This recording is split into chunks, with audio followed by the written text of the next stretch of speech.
तो हेलो मेरे प्यारे दोस्तों, स्वागत है आप सभी का जीनियस स्टडी नंबर 1 पे। दोस्तों आज की इस वीडियो में हम लोग संख्याएं के बारे में बहुत ही अच्छा से हम लोग पढ़ने वाले हैं, समझने वाले हैं कि आखिर कौन कौन सी संख्या है और किसे क्या कहा जाता है। और आप सभी को पता है कि यहाँ पर जिस भी प्रश्न को या जिस भी टॉपिक को पढ़ाया जाता है उसे बहुत ही आसान भाषा में और बहुत ही आसान तरीके से। तो चलिए बिना देरी किए, बिना टाइम वेस्ट किए हम लोग एक एक मतलब की संख्या को पढ़ते हुए आगे बढ़ते हैं, समझते हुए आगे बढ़ते हैं बहुत ही आसान भाषा में। तो चलिए स्टार्ट करते हैं बिना टाइम वेस्ट के। तो चलिए दोस्तों सबसे पहला संख्या को पढ़ते हैं जिसका नाम है प्राकृत संख्या। प्राकृत संख्या को इंग्लिश में बोलते हैं नेचुरल नंबर। कहते किसे हैं बाबू? तो गिनती की संख्या को प्राकृत संख्या कहते हैं। और आप सभी को पता है कि गिनती की संख्या कहां से स्टार्ट होती है? तो आप बोलेंगे सर गिनती की संख्या यानी गिनती हम लोग एक से स्टार्ट करते हैं ना जी। तो आप इसे दो तरीके से बोल सकते हैं, प्राकृत संख्या को आप दो तरीके से बोल सकते हैं। पहला है कि जो संख्या एक से स्टार्ट होती है, एक से शुरू होती है, उसे बोलते हैं, क्या बोलते हैं बाबू? तो उसे बोलते हैं हम लोग प्राकृत संख्या। अच्छा, दूसरा तरीका से इस तरह से बोल सकते हैं कि गिनती की संख्या को हम प्राकृत संख्या बोलते हैं। कोई दिक्कत नहीं। यानी आप सभी को पता चल गया कि प्राकृत संख्या यानी कि गिनती संख्या को प्राकृत संख्या कहते हैं और प्राकृत संख्या एक से स्टार्ट होती है, कहां तक जाती है बाबू? तो अनंत तक जाती है। कोई दिक्कत नहीं। अब इसके बाद दूसरा संख्या आया जिसका नाम है पूर्ण संख्या। इसके बाद से दूसरा संख्या कौन है बाबू? तो पूर्ण संख्या, जिसको इंग्लिश में बोला गया होल नंबर। पूर्ण संख्या को इंग्लिश में क्या बोला बाबू? तो होल नंबर।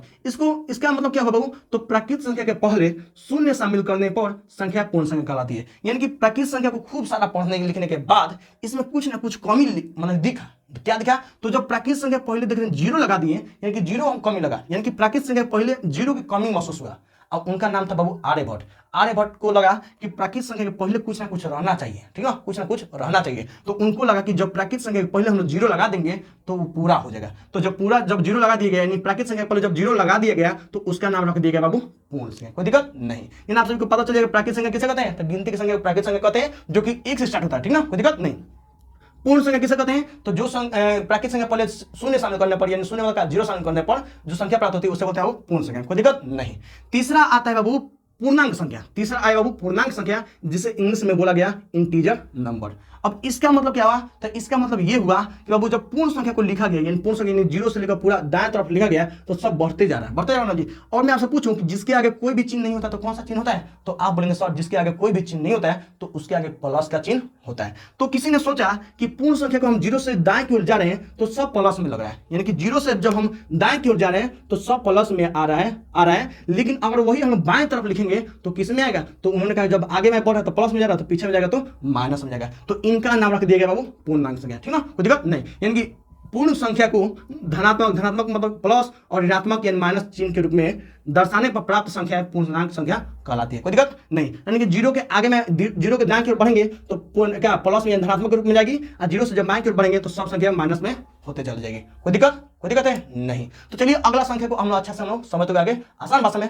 चलते हैं। तो चलिए दोस्तों इन तीनों को एक बार एकदम शॉर्ट में समझते हैं, ठीक ना। चलिए सबसे पहला संख्या है जिसका नाम है प्राकृत संख्या, जो कि एक से स्टार्ट हुआ ना जी। दूसरा इनको पढ़ने के लिखने के बाद इसमें कुछ ना कुछ कमी दिखा। तो कमी क्या दिखा था? इनके पहले जीरो लगाने की कमी दिखा था। तो जब जीरो लगा दिया, प्राकृत संख्या पहले जब जीरो लगा दिया गया तो उनको बोला गया बाबू पूर्ण संख्या, यानी पूरा संख्या हो गया, ठीक ना। अब जब पूर्ण संख्या हो गया तो देख रहे हैं कि बाबू जीरो के आगे में बढ़ते जा रहे हैं तो सब प्लस में है, मतलब जिसका कोई चिन्ह होता है बाबू प्लस में है। तो जब जीरो से दाएं की ओर बढ़ रहे हैं तो प्लस में हो रहा है, तो बाएं तरफ आएगा तो उसे क्या नाम दिया जाए? तो जब जीरो की दाएं की ओर बढ़ रहे हैं तो प्लस हो जा रहा है और बाएं की ओर जब बढ़ेंगे तो माइनस में हो जाएगा, तो उसका नाम दिया गया बाबू पूर्णांक संख्या। कोई दिक्कत नहीं। चलिए अगला समझते हैं सम संख्या और विषम संख्या एकदम आसान भाषा में। तो चलिए दोस्तों अब हम लोग समझते हैं कि सम संख्या किसे कहते हैं। सम संख्या को इंग्लिश में बोलते हैं इवन नंबर। कहते हैं किसे? चलिए समझते हैं। ऐसी संख्या जो दो से पूर्णतः मतलब पूरा विभाज्य हो जाए उसे सम संख्या कहते हैं। कहने का मतलब यह है कि ऐसी संख्या जो दो से पूरा कट जाए उसे बोलते हैं सम संख्या। कैसे? जैसे मान के चलिए यहाँ पर दो लिख दिया, क्या ये दो से पूरा कटेगा? तो हाँ जी बिल्कुल पूरा कटेगा।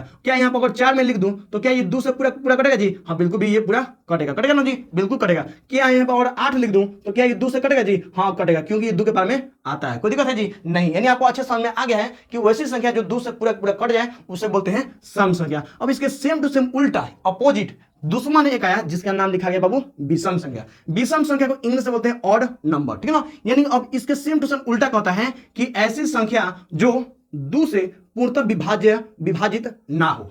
विभाजित ना हो। यानी कि इसमें बोल रहा था कि 2 से पूरा पूरा कट जाए, लेकिन इसमें बोल रहा है कि 2 से पूरा पूरा ना कटे, उसे बोलते हैं विषम संख्या। तो अगर मैं यहाँ पर 3 लिख दूं तो क्या ये 3 2 से कटेगा जी? नहीं कटेगा। क्यों नहीं कटेगा? 2 के बाद में 3 आता है तो नहीं आता है, तो ये क्या गलत है ना जी। क्या यहाँ पर अगर मैं यहाँ पर लिख दूं 5 तो क्या ये 2 से कटेगा जी? तो अब आंसर नहीं कटेगा। क्यों नहीं कटेगा? कि 2 के पारा में 5 नहीं आता है, तो ये भी गलत है। समझ आ रहा ना जी। यानी कि यहाँ पर लिख सकते हैं हम 3 5 7 और क्या बाबू 9 11, ऐसे कितना बहुत सारा हो सकता है। कोई दिक्कत है जी? नहीं। आपको अच्छे समझ में आ गया है कि सम संख्या किसे कहते हैं और विषम संख्या किसे कहते हैं। तो सम संख्या किसे कहते हैं बाबू? तो ऐसी संख्या जो 2 से पूरा पूरा कट जाए उसे सम संख्या कहते हैं। विषम संख्या किसे कहते हैं? तो ऐसी संख्या जो 2 से पूरा पूरा ना कटे उसे कहते हैं विषम संख्या। कोई दिक्कत नहीं। चलिए अगला संख्या जानते हैं कौन कौन सी संख्या किसे क्या कहते हैं। तो चलिए दोस्तों अब हम लोग समझते हैं कि भाज्य संख्या किसे कहते हैं। भाज्य संख्या को इंग्लिश में बोलते हैं बाबू प्राइम नंबर, ठीक ना। कहते किसे? चलिए समझते हैं। तो ऐसी संख्या जो स्वयं मतलब है खुद और एक के अलावा किसी अन्य संख्या से विभाजित हो जाए उसे बोलते हैं भाज्य संख्या। कोई दिक्कत नहीं। कहने का मतलब यह है कि ऐसी संख्या जो स्वयं और एक के अलावा किसी अन्य संख्या से भी कट जाए यानी विभाजित हो जाए उसे बोलते हैं बाबू भाज्य संख्या।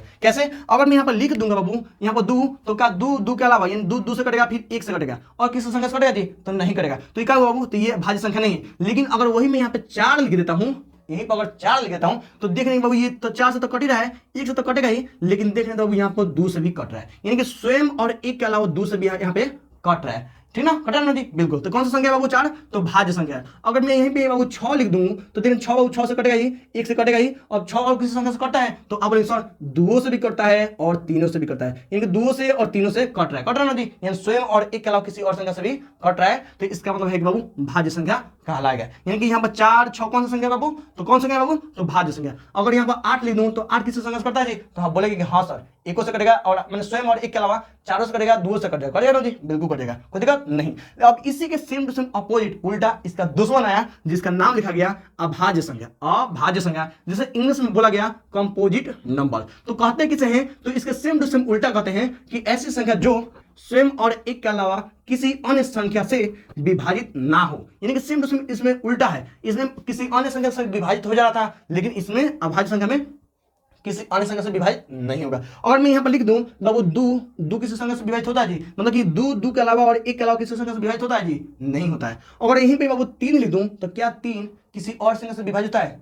3 और 1 के अलावा मैंने खुद और 1 के अलावा किसी संख्या से विभाजित होता है? तो आप बोलेंगे नहीं सर, यानी 3 से और 1 के अलावा किसी संख्या से विभाजित नहीं होता है। कोई दिक्कत नहीं। अगर वहीं में बाबू 5 लिख दूं तो 5 स्वयं और 1 के अलावा किसी संख्या से विभाजित होता है जी? नहीं। ऐसे बाबू 7 लिख दूं तो 7 बाबू किसी संख्या से विभाजित होता है? तो नहीं होता है। तो ऐसे ही इसे बोलते हैं वो अभाज्य संख्या। तो भाज्य संख्या किसे बोलते हैं? किसे बोलते हैं? तो ऐसी संख्या जो स्वयं और 1 के अलावा किसी और संख्या से भी कट जाए उसे बोलते हैं भाज्य संख्या। और इसके सेम टू सेम उल्टा अभाज्य संख्या, तो ऐसी संख्या जो स्वयं और 1 के अलावा किसी संख्या से विभाजित ना हो उसे बोलते हैं अभाज्य संख्या। कोई दिक्कत नहीं। चलिए अगला हम लोग संख्या पढ़ते हैं जिसका नाम है परिमेय संख्या और अपरिमेय संख्या। तो चलिए दोस्तों अब सबसे महत्वपूर्ण संख्या को जानते हैं जिसे बोलते हैं परिमेय संख्या। परिमेय संख्या को इंग्लिश में बोलते हैं रैशनल नंबर। कहते हैं किसे? चलिए समझते हैं। ऐसी संख्या जिसे हम P/Q के रूप में लिख सकते हैं उसे परिमेय संख्या कहते हैं, जहां Q बराबर 0 ना हो। कोई दिक्कत नहीं। यानी कि ऐसी संख्या जिसे हम P/Q के रूप में लिख सकते हैं। बाटा के रूप में लिखना है कोई भी संख्या को, लेकिन उसका शुद्ध संख्या होना चाहिए, ठीक ना। कोई दिक्कत नहीं। मान के चलिए 2/3 लिख दिया, कोई दिक्कत नहीं। 2/5 लिख दें, कोई दिक्कत है नहीं। अगर 4/3 लिख दें, क्या ये परिमेय संख्या है कि नहीं है? इन शुद्ध संख्या है और बाटा के रूप में दिया है, इसका मतलब क्या है? परिमेय संख्या है। इसमें एक शर्त दिया है कि Q बराबर 0 ना हो। ऊपर वाला को बोलते हैं बाबू P और नीचे बोलते हैं बाबू Q।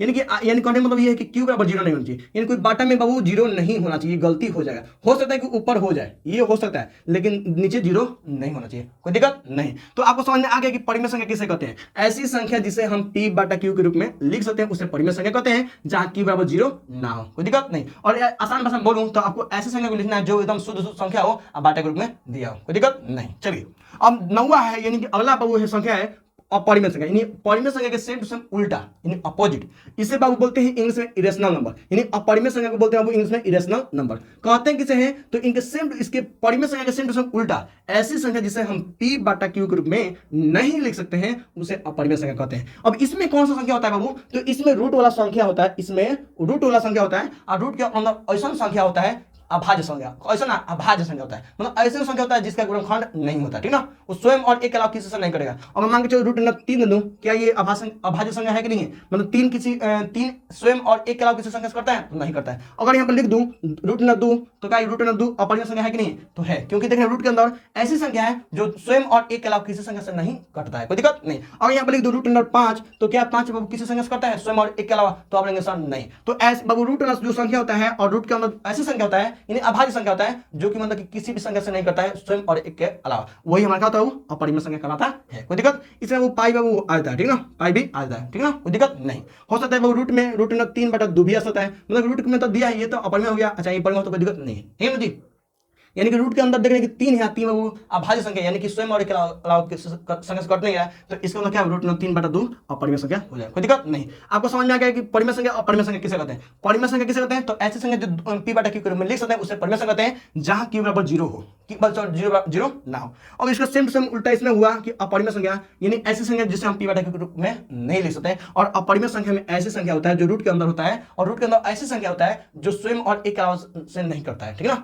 3 दिया है, क्या 3 स्वयं और एक के अलावा किसी संख्या से करता है नहीं करता है, तो उससे बोलते हैं वो अपरिमेय संख्या, कोई दिक्कत नहीं। अब लास्ट है बाबू वास्तविक संख्या और काल्पनिक संख्या, इसे आसान मतलब इसे भी आसान तरीके से समझते हैं। तो चलिए दोस्तों अब हम एक लास्ट संख्या समझते हैं जिसका नाम है वास्तविक संख्या, जिसको इंग्लिश में बोलते हैं रियल नंबर, यानी वास्तविक संख्या को हम इंग्लिश में बोलते हैं रियल नंबर। कहते किसे बाबू, तो परिमेय और अपरिमेय संख्याओं के समूह को वास्तविक संख्या कहते हैं। इन कुल मिला के आपसे मैं बात करूं तो जितना भी हम लोग पढ़े प्राकृतिक संख्या, पूर्ण संख्या, पूर्णांक संख्या और अपरिमेय संख्या, सबको एक जगह लिख दिया जाए और बोला जाए कि इन सबका नाम एक शब्द में बताओ, तो क्या होगा, तो वास्तविक संख्या उसका नाम दिया गया है, कोई दिक्कत नहीं। जैसे कि आप देख सकते हैं यहाँ पे देख रहे हैं ये परिमेय संख्या है और ये अपरिमेय संख्या है, ये सब परिमेय और परिमेय दोनों मिलकर दिया गया ना जी, तो इन्हीं को बोलते हैं वास्तविक संख्या। एक और होता है जिसका नाम है बाबू, एक और है जिसका नाम है काल्पनिक संख्या, एक और है जिसका नाम है काल्पनिक संख्या, ठीक है ना, काल्पनिक संख्या। इसमें क्या होता है कि रूट के अंदर बाबू माइनस में कोई संख्या दिया होता है, माइनस में क्या होता है संख्या दिया है, मान के चलिए -2 हो गया, -1 हो गया,